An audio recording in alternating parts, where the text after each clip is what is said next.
Hi, I'm Chris from Airwindows, and hey, you can do this.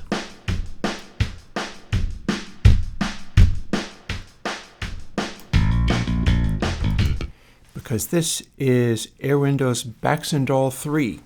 This is going to take a little bit of explaining. I'll do my best. And by the way, some of the things that you see in shot, that does work. I'll show it to you later. That is technically also a you can do this, but it's going to be probably a real ordeal getting people to be able to do it. But it's part of my work. I'll get to that even later. First of all, Baxandall3. Here's Baxandall3. So Baxandall is the filter that I made out of essentially biquads, not the new kind, but the traditional biquad,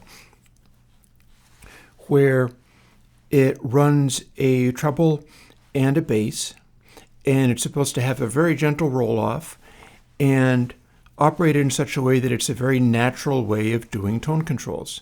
You just got treble and bass. If you boost both, you do get kind of a smiley face EQ curve. If you cut both, you get kind of a mid-range bump, but it's mostly about boosting highs or boosting lows as if it was just some old car radio or something. Very simple, very approachable. The original Baxandall had just the bass and treble controls. Then there's another Baxandall where I tried to simplify some of the weird stuff I was up to in the original and did not interleave the filters, which is part of what contributes to having it get it a slower roll-off, and did not run the entire thing inside a console instance, and that's Baxandall2. It's a little more normal. It's a little cleaner. Baxandall3 is all of the above and more. So here's the deal, and I will show this to you at length. You got input, treble, and bass, as you can see. Input is like how hard you're going into the whole filter. Treble is kind of around 5K or so shelf. Thing is, it moves a little bit as you continue to boost it. So it's not actually sitting there being a normal shelf. Instead, it'll kind of continue to hype the extreme highs the more you exaggerate it, like so.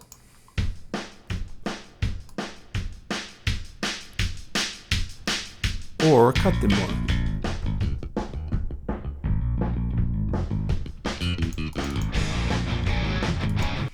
Same thing for the bass.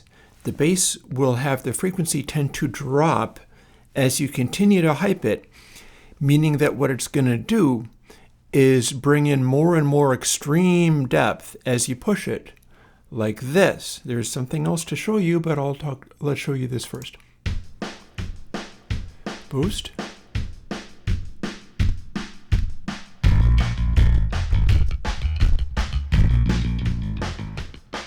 Cut.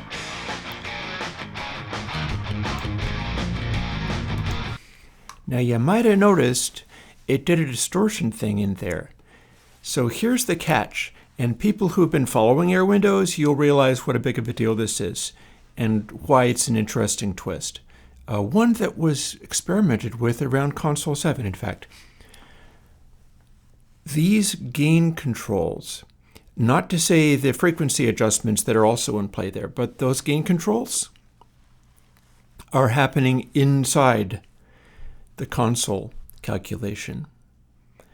It's doing the gain, adding or subtracting inside the saturation and then anti-saturation thing. Exactly what I tell people not to do when you're trying to do the console as designed. So what we're getting is not actually a flat transient behavior. Instead, it becomes something where if you pull back the gain,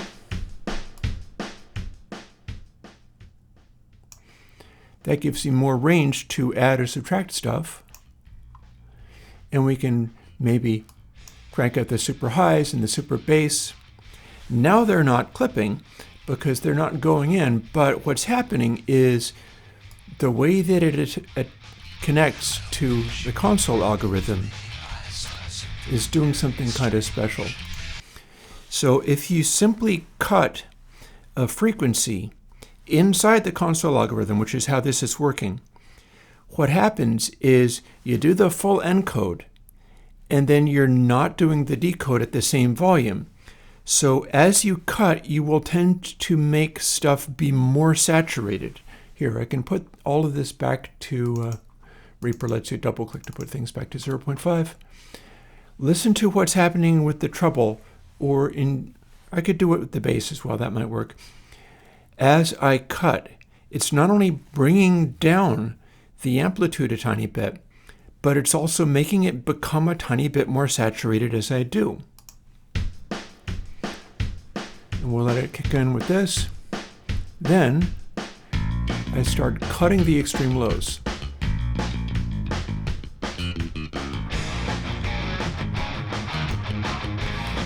And it's like the lows are still there, but there's now a soft clip in there. And it continues to affect stuff quite drastically. And then the opposite is true. If you're boosting something, that is not only boosting it, but it's also giving it like an expandy effect and making it kick a little bit harder. And I can probably do that with bass. Let's find out.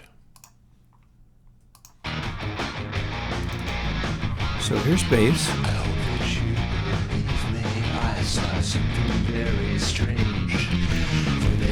And then the bass is just a little bit expanded. Or quite a lot expanded. The funny thing about how that works is if you anti-saturate something, it make it fall back in the sound picture a little bit. If you saturate something, you make it go forwards in the sound picture a bit. So we are adjusting the level of things while also making them move the opposite direction. And that's what Baxandall3 is doing. That's also what would happen if you were using the faders in a console mix rather than using the controls inside console itself. It'll do that sort of counterintuitive thing. Let's do it with the highs this time. Highs less. Quieter but more saturated. It moved forward a little bit, but it got quieter. Or the opposite.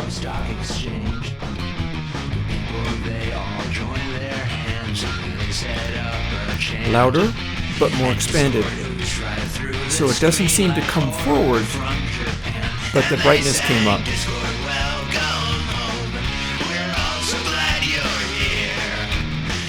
And then you can use input to adjust it.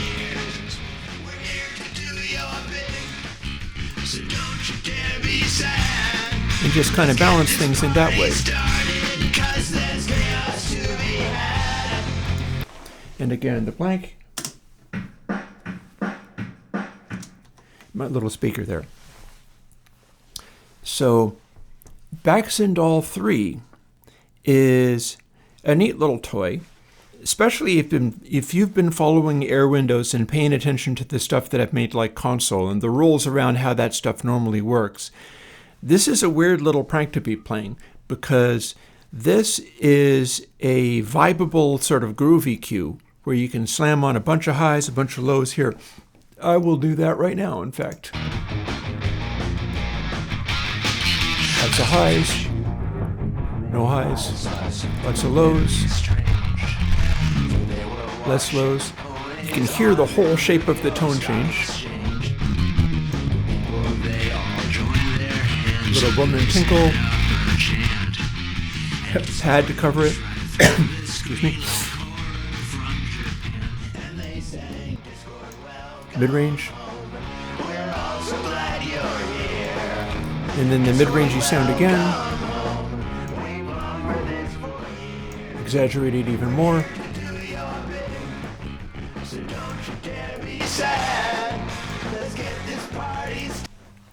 So you can do a bunch of weird, aggressive boosts and cuts with it, and the whole way around, it's going to be applying sort of counterintuitive spatial shaping to the boosting and cutting that you're doing, which is just going to be interesting to fool with. So this is a combination of a variety of things that I've done with Baxandall in the past, combining the original, also the reason that the highs don't go to extremely high boosts is partly because it's a Baxandall, but partly because this is interleaved again. So this is doing the thing that I've done years ago, where I was trying to get the balance of the thing, the sample rate, to interact with the fact that sounds are never exactly a sample. The sounds work their way around the sample, so you're always dealing with the combinations of two samples to determine where the actual output sound is going to go. And I did interleaving on a bunch of things, including versions of channel, by the way, if you like that, in order to do something interesting around that. Well, it's back in this. And using the simplest form of console, it's sine and then arcsine, with the relative cuts or boosts or limits to it. Again, limits to it, we can use it as just a straight up overdrive.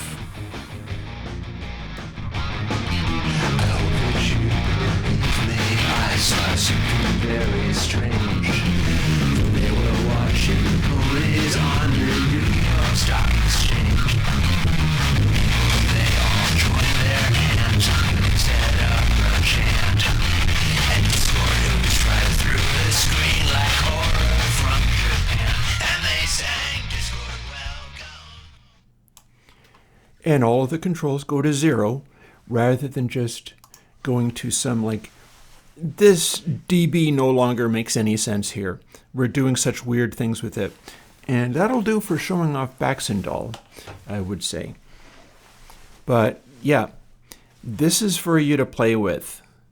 It's not very well coordinated to do anything in particular, but it does radical tone shaping, and it does radical messing with the way console works, to do all of the wrong things, including not only wrong things in terms of how normal people deal with audio, but also wrong things in terms of how the console system works.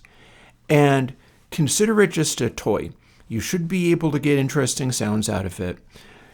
It's easily recoded, so the code is open source, it's out there. This is not an overwhelming, complicated thing to play with. It's pretty simple and recognizable. And I hope you enjoy it. And by the way, that one other thing that I was fooling with back here, this is not an AI background, this is a reality. And you heard a little bit of this, but now you can see it, because this is another thing I've been working on this whole time. It is this large, strange speaker. It's DIY. I can teach you how to make these, but then I'd have to kill you. No, I can teach you how to make these if you want to. And the idea here, see, it's got the power for this is the same little Walmart portable Wi-Fi speaker that Venus Theory made a video about. The reason I like that one is because it has an AUX, but I ended up solving the problem where it was Bluetooth connecting to the wrong thing. And this is my take on a speaker to beat the Yamaha NS10 at the things the Yamaha NS10 is good at. I got a big jump in mix quality when I was doing mixes when I got NS10s, because then I could hear what I was doing. And the reason is sound dissipates more quickly out of NS10s because the design doesn't have overhang and other sound that's hanging around getting in the way. Well, what this does is it takes a simple, you can almost maybe see I'm moving it around, but it's not going to help because I have diffuse lighting here. Oh wait, maybe you can. You can almost see the center cone there. This is made out of those coaxial speakers that you can get that cost about $8, or at least when I was getting them, they cost about $8. And I basically cut away the whole speaker and replaced it with a paper cone from a Strathmore 300 drawing paper, namely garbage. It's very light and flimsy in the way of NS10 speakers. It is a conical glued cone in the way of NS10 speakers, but bits of aluminum are peeling off here. But I've cut and taped the edge of the cone to form a kind of surround. And it's all made using this flexible aluminum ducting formed into a snail shell kind of thing. You can get this design for much more expensively if you go and find Nautilus speakers, but these are not those. This is DIY-able. And the horrible stuff in the middle is expanding foam. That's also like $4 at Walmart or whatever. And I've got a piezo element in here forming a super tweeter, but you don't technically have to put that in. I was trying to improve things. And the cone is just glued with wood glue onto the outside edge of the whizzer cone, which is basically all that's left of the original speaker. What that does is it makes an incredibly light cone that is sort of maximum bark, maximum dynamic peak out of it, and breaks up quickly and easily, dissipating all of its energy instantly. It can't really go very loud, except for you'll note that it will go loud, but in a kind of special way. And the sound goes into this snail shell shape and gets dissipated. And the whole thing does still kind of vibrate and make noise. But I'm going to show you firstly the sound of, well, tell you what.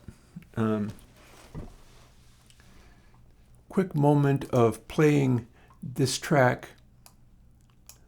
If I can do this, let's see. Quick moment of playing this track and letting you hear what it sounds like raw. So this is DI, and you'll hear it directly.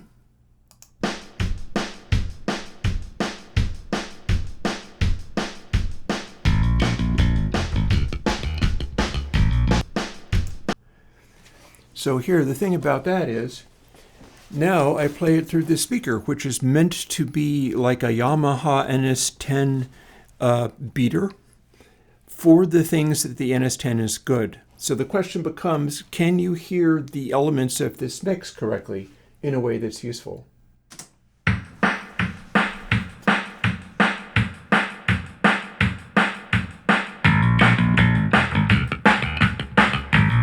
trickery, this is right next to my voice right here.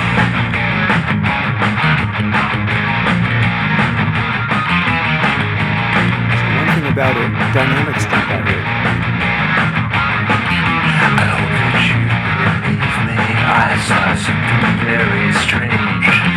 For they were going kind of loud, so maybe I'll back off a minute. New York Stock Exchange.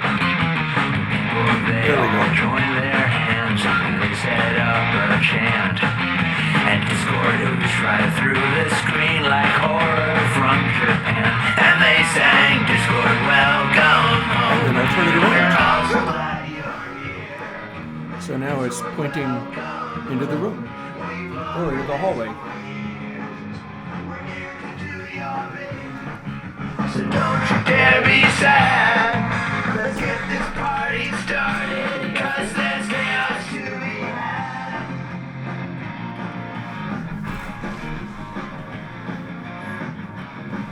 And yeah, so I've been working on that real hard.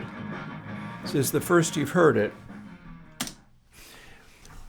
What I'm going to do is at the end of my patron video, where I'm playing a song out of my record collection, because here's the real deal here is I've been trying to design this kind of thing so that it will reveal the inner details of even stuff like the mixes that I grew up on that are amazing. So I've got the Beatles' I'm So Tired for my Forbidden music. But for the patron video, $10 patrons, I'm going to play directly off of my vinyl in the highest resolution capture I can do, The Doors' Waiting for the Sun. Because I figured, why not follow up the stuff that I was doing with the deadmau5 tracks with a great example of extremely bright and sort of primary color type synthesizers from the 60s. And Waiting for the Sun has synths like that, but it also has like classic 60s drums. It does a really good job of nailing the sonority that you need out of hit records. And it's got a bunch of little vocal quirks and things in there and drum sounds where it sounds amazing over that. What I was just playing, I can play freely because it's one of my tracks, so I'm not going to get content ID busted for that or anything along those lines. But if I'm already going to be doing one of the patron videos, nothing's stopping me from doing the patron video and playing the Waiting for the Sun track and showing what it does on meter, and then playing it again through that speaker, holding it up in front of the microphone at a suitable distance. Probably I'll have to turn it down a little bit because that thing is so loud. When you build the speaker the way that I described, it's so loud. But that's half the fun. And one of the things I'm going to be probably working on in early summer, I guess it's going to be, is replacing my NS10s with these. I think I've heard enough to know that for the kinds of mixing work and stuff that I'm doing, that's actually my primary mode of being able to hear stuff. I don't actually need the separate woofers and tweeters of NS10s. I will continue to need my subs for extreme lows. But the neat thing about that is I might not even have to adjust them because the subs are, the NS10s run a more complicated filter rather than just a single speaker driver with the tweeter sitting on the outside. The piezo tweeter is just jumpered straight across, and it's capable of doing that. And yeah, it's all going to be DIY, and I'm going to try to show people how to do this, because the one thing that I didn't mention about that is if I sat on it, it would be killed instantly. The whole thing is very delicate. It's extremely frail, and I don't know how to solve that, but that's why I'm working on this stuff. And I'm going to keep working on this stuff. I hope you enjoy Baxandall3, and I'll talk to you later. Bye-bye.